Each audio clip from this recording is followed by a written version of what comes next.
Hey everyone, today I wanted to talk about the concept of floating. Now, we've talked about floating quite a bit in previous episodes, but it's been mostly related to how to counteract the float when somebody's potentially floating you. So how are we protecting our continuation betting strategy from opponents who might try to float us? And we've talked about this in a couple previous episodes, which I recommend that you watch before you watch this episode. Now, first things first, what is a float?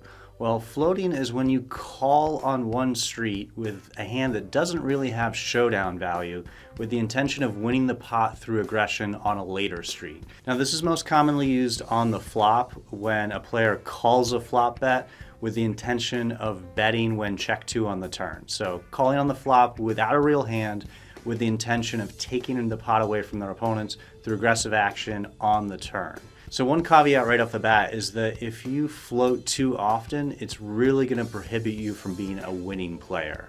You want to make sure that you're floating for very specific reasons, and I'm going to go into detail on those reasons in this episode, but this isn't something that you should just include in your game plan without some really thorough vetting of when you're doing it and why you're doing it. And the reason why I'm emphasizing this is because you're going to be calling now. You're going to be calling in situations where you might otherwise have just folded.